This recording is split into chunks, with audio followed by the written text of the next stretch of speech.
G കൃഷ്ണകുമാറിന്റെ മകളുടെ സ്ഥാപനത്തിൽ നിന്നും പണം തട്ടിയെടുത്ത സംഭവത്തിൽ ആരോപണ വിധേയരായ 3 ജീവനക്കാർ ഒളിവിൽ. കഴിഞ്ഞ ദിവസം കൂടുതൽ ചോദ്യം ചെയ്യലിനായി പോലീസ് വീട്ടിലെത്തിയെങ്കിലും മൂവരെയും കണ്ടെത്താനായില്ല.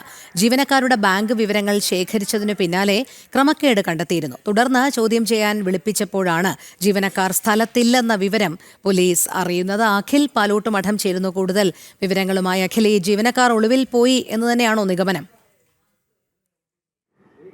Rohini, good morning. ഏറ്റവും വലിയ വിവാദമായ ഒരു മോഷണ കേസ് തന്നെയാണ് നടനും BJP നേതാവുമായ ജി കൃഷ്ണകുമാറിന്റെ മകൾ ദിയ കൃഷ്ണയുടെ OBI എന്ന സ്ഥാപനത്തിലെ 3 ജീവനക്കാർ അവിടെ നിന്നും QR കോഡ് മാറ്റിവെച്ച് പണം തട്ടിയെടുത്ത സംഭവം. അതിൽ പ്രധാനമായും 69 ലക്ഷം രൂപയാണ് നിലവിൽ കൃഷ്ണകുമാറിന്റെ മകളുടെ അക്കൗണ്ടിൽ നിന്നും, അതായത് ആ സ്ഥാപനത്തിൽ നിന്നും 3 ജീവനക്കാരും കൂടി തട്ടിയെടുത്തത് എന്നതായിരുന്നു ആദ്യം തന്നെ പരാതി ദിയയും കൃഷ്ണകുമാറും മ്യൂസിയം പോലീസ് സ്റ്റേഷനിൽ നൽകുന്നത്. എന്നാൽ ആ പരാതിക്ക് ബദലായി ഒരു കൗണ്ടർ കേസ് ആ ജീവനക്കാർ നൽകുന്നതിലായിരുന്നു. ജാതി അധിക്ഷേപം, മാനസികമായി പീഡനം തുടങ്ങി ജാമ്യമില്ലാ വകുപ്പുകളൊക്കെ ചുമത്തി കൃഷ്ണകുമാറിനെതിരെ പോലീസ് നടപടി സ്വീകരിക്കുന്ന ഒരു സാഹചര്യം ഉണ്ടായിരുന്നു. എന്നാൽ അതിന് ശേഷം പോലീസ് ഈ ജീവനക്കാരുടെയും ദിയയുടെയും ഒക്കെ തന്നെ ബാങ്ക് രേഖകൾ കഴിഞ്ഞ ദിവസം പരിശോധിച്ചിരുന്നു. ഈ സംഭവം ഉണ്ടാകുന്ന സമയത്ത് തന്നെ കഴിഞ്ഞ വെള്ളിയാഴ്ച തന്നെ ബാങ്കിൽ നിന്നും ഈ രേഖകൾ ആവശ്യപ്പെട്ടുകൊണ്ട് മ്യൂസിയം പോലീസ് കത്ത് നൽകിയ പശ്ചാത്തലത്തിൽ കഴിഞ്ഞ തിങ്കളാഴ്ചയോടുകൂടിയാണ് ബാങ്കുകൾ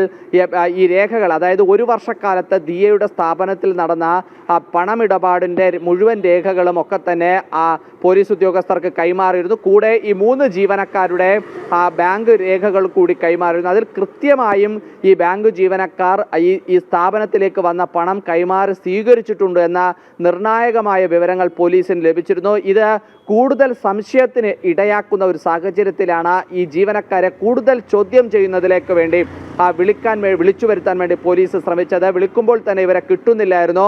അവർ താമസിക്കുന്ന വലിയതുറ ഭാഗത്ത് പോയി അന്വേഷിക്കുന്ന സമയത്താണ് അവർ സ്ഥലത്തില്ല എന്നുള്ള ഒരു കാര്യം പോലീസിനെ മനസ്സിലാക്കുന്നത്. എന്തായാലും 3 പേർ ഈ അന്വേഷണത്തിൽ പിടിക്കപ്പെടും എന്നുള്ള കാര്യം ഉറപ്പായതോടെ ഒളിവിൽ പോയി എന്ന് തന്നെയാണ് നമുക്ക് ഈ ഘട്ടത്തിൽ മനസ്സിലാക്കാൻ സാധിക്കുന്നത്. കഴിഞ്ഞ ദിവസങ്ങളിൽ അവർ മാധ്യമങ്ങളോട് പ്രതികരിക്കുന്ന സമയത്ത് കോടതി ഭാഷയിലാണ്, ഒരു വക്കീൽ പറഞ്ഞു കൊടുക്കുന്ന രീതിയിലുള്ള സംഭാഷണമായിരുന്നു അവരുടെ ഭാഗത്ത് നിന്ന് ഉണ്ടായിരുന്നത്. പക്ഷേ അതിനും അപ്പുറത്തേക്ക് ഒരു കാര്യങ്ങൾ കടന്നു പോകുന്നു എന്ന് തന്നെയാണ് നമുക്ക് ഈ ഘട്ടത്തിൽ മനസ്സിലാക്കാൻ സാധിക്കുന്നത്. കാരണം അതുകൊണ്ടാണ് ഏറ്റവും നിർണായകമായ ഡിജിറ്റൽ തെളിവ് എവിഡൻസ് അടക്കം പരിശോധിച്ചതിന് ശേഷം ഇത്തരത്തിലൊരു അന്വേഷണത്തിൻ്റെ കൂടുതൽ ചോദ്യം ചെയ്യലിലേക്ക് കടക്കുമ്പോൾ അതിൽ നിന്നും ഒഴിഞ്ഞു മാറാൻ ഈ പ്രതികൾ, ആരോപണ വിധേയരായി നിൽക്കുന്ന ഈ 3 സ്ത്രീകളും തയ്യാറെടുത്തത് എന്ന് തന്നെയാണ് നമുക്ക് മനസ്സിലാക്കാൻ സാധിക്കുന്നത്. എന്തായാലും അവർ എവിടെയാണ് പോകാനുള്ള സാധ്യത എന്ന് അടക്കം പോലീസ് പരിശോധിക്കുന്നുണ്ട്. അവരുടെ ടെലിഫോൺ അടക്കം ചെക്ക് ചെയ്തുകൊണ്ടുള്ള ഒരു പരിശോധന നടക്കുന്നുണ്ട്. അവരുടെ ബന്ധുവീടുകളിൽ അടക്കം പരിശോധന നടക്കുന്നുണ്ട്.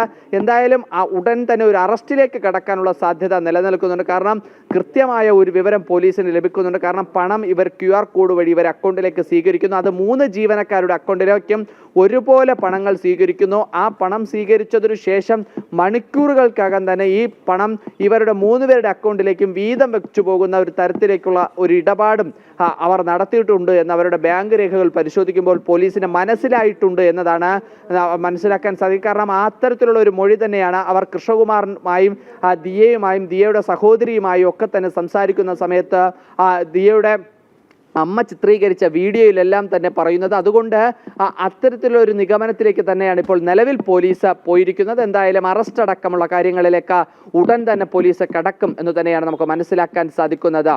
രോഹിണി, ശരി. അഖിൽ പാലോട്ടുമഠമാണ് വിവരങ്ങൾ നൽകിയത്.